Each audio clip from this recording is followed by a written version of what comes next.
صدق اللہ مولانا العلی العظیم۔ آنے والی شب برات ہے۔ شب کے معنی رات کے ہیں اور برات کے معنی بری کرنے اور چھوڑ دینے کے ہیں۔ شب برات کو شب برات اس لیے کہا جاتا ہے کہ اس رات میں اللہ تعالیٰ اپنے بے شمار بندوں کو جہنم سے آزاد فرماتے ہیں، جہنم سے بری فرماتے ہیں، جہنم سے انہیں چھٹکارا نصیب ہوتا ہے۔ اس لیے اس رات کو شب برات کہا جاتا ہے۔ کچھ موقع ایسے ہیں کہ ان مواقع پر عبادت کرنا، دعائیں مانگنا انسان کے حق میں بڑا نافع اور مفید ثابت ہوتا ہے۔ ایسے قیمتی مواقع میں سے ایک موقع شب برات کا بھی ہے۔ بعض حضرات سے منقول ہے کہ شب قدر کے بعد شب برات کا مرتبہ بہت بڑا ہے، یعنی شب قدر وہ تو بہرحال بڑی عظیم رات ہے، اس کا مقام تو بہت زیادہ بلند ہے، لیکن شب قدر کے بعد اگر بات کی جائے تو شب برات بھی فضیلت کے اعتبار سے، بلندی مرتبہ کے اعتبار سے بہت اونچا مقام رکھتی ہے۔ اس لیے اس رات میں ہم سب کو انفرادی طور پر عبادت کرنی چاہیے، نفل پڑھنے چاہیے، قرآن کی تلاوت کرنی چاہیے، ذکر کرنا چاہیے، درود شریف پڑھنی چاہیے۔ اس رات میں مجمع کی شکل میں اکٹھا ہونا اجتماعی انداز میں، یہ مطلوب نہیں ہے، مقصود نہیں ہے۔ ایک جگہ اکٹھے ہونا یہ اس رات میں اصل مقصود نہیں ہے۔ اس رات میں اصل مقصود ہے اللہ کی عبادت، اور نفل کام، مستحب کام انسان انفرادی طور پر کرے، گوشائے گمنامی میں کرے، اس طرح کرے کہ وہ عمل کرنے والا اپنے عمل کو جانتا ہو، یا اللہ تعالیٰ اس بندے کو اور اس کے عمل کو جانتے ہوں، تیسرے شخص کی اس پر نظر نہ پڑے۔ کوشش یہ ہونی چاہیے کہ ہمارا ہر مستحب عمل، ہر نفل کام، ہر مسنون کام اس طرح، اس انداز میں اللہ کے حضور پیش ہو۔ ہاں البتہ اگر انفرادی طور پر عبادت کرتے ہوئے سستی محسوس ہو، دل نہ لگے، اور آدمی دل لگانے کی نیت سے ساری رات اللہ کی عبادت میں گزارنے کی نیت سے مسجد میں آ گیا یا کسی اور جگہ مجمع کے ساتھ لگ گیا، تو اس میں بھی حرج تو کچھ نہیں ہے، لیکن اصل وہی ہے کہ اکیلے اپنے رب کی عبادت کرے، اس حال میں کہ وہ اپنی عبادت کر رہا ہو اور اس کو اور اس کی عبادت کو سوائے پروردگار کے کوئی دیکھنے والا نہ ہو۔ اللہ کے نبی صلی اللہ علیہ وسلم اس طرح گوشائے گمنامی میں انفرادی طور پر اپنے پروردگار کو یاد فرمایا کرتے تھے۔ اسی رات میں یعنی شعبان کی 15ویں شب میں ایک دفعہ اللہ کے رسول صلی اللہ علیہ وسلم جنت البقیع کے قبرستان تشریف لے گئے۔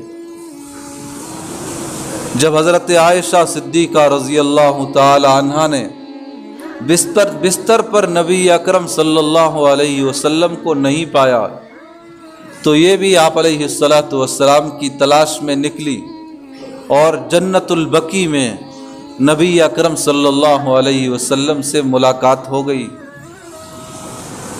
نبی صلی اللہ علیہ وسلم نے فرمایا، اے عائشہ، کیا تیرا یہ خیال ہے کہ اللہ کا نبی تجھ سے زیادتی کرے گا؟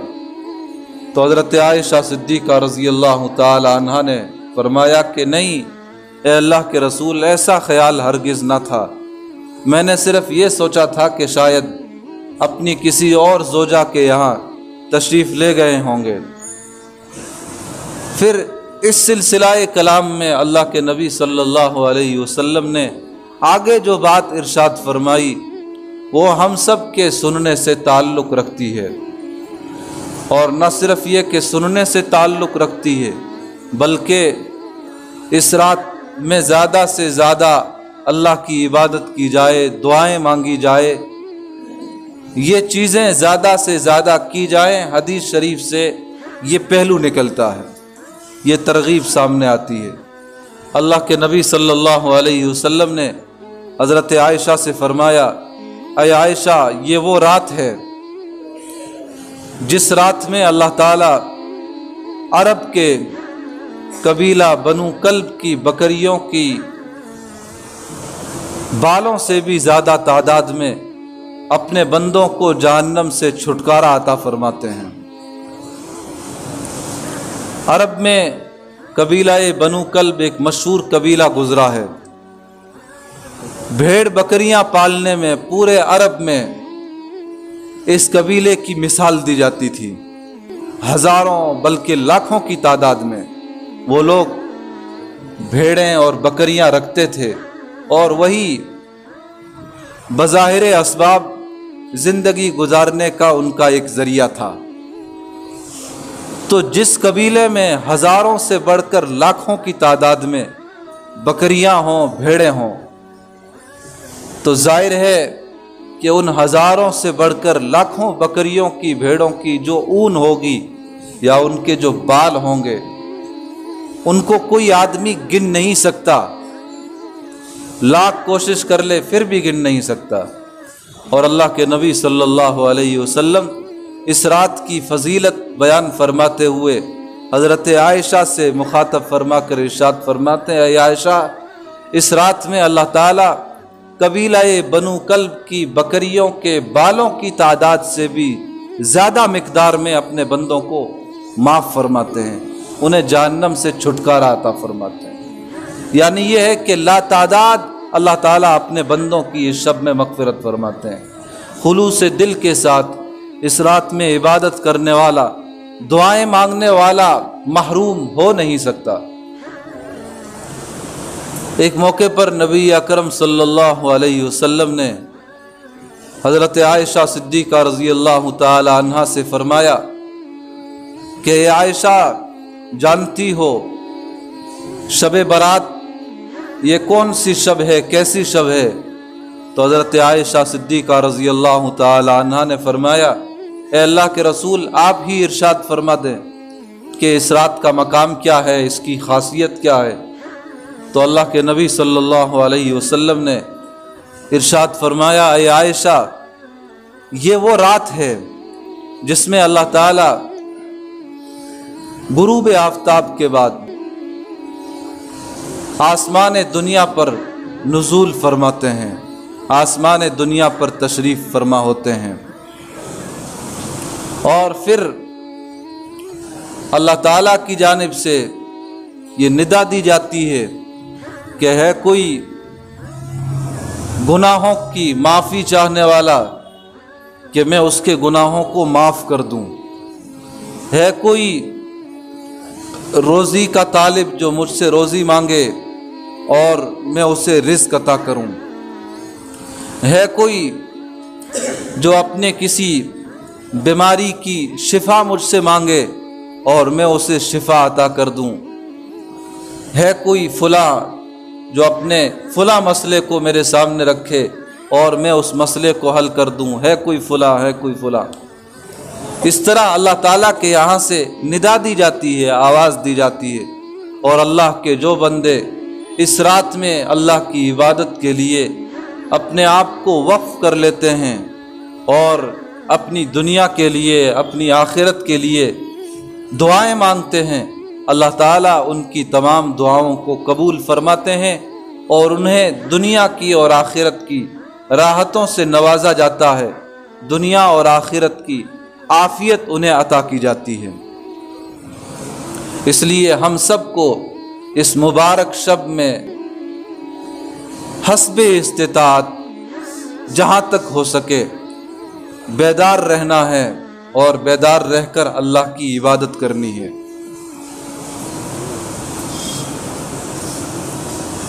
بعض حضرات غفلت کی وجہ سے، جہالت کی وجہ سے اس رات میں جاگتے تو ہیں، لیکن ان کا جاگنا اور نہ جاگنا برابر اس لیے ہو جاتا ہے کہ وہ عبادت نہیں کرتے، بلکہ وہ ایک بھیڑ کی شکل میں سڑکوں پر ٹہلتے ہیں، ادھر ادھر کے گشت لگاتے ہیں اور گپ شپ کے بہانے زیادہ سے زیادہ وقت گزارنے کی کوشش کرتے ہیں۔ ظاہر ہے کہ ایسے مبارک موقع پر آدمی اگر یوں ناقدری کا مظاہرہ کرے، اللہ کی عبادت کے بجائے گپ شپ میں لگا رہے، تو پھر بجائے فائدے کے الٹا نقصان ہو جاتا ہے۔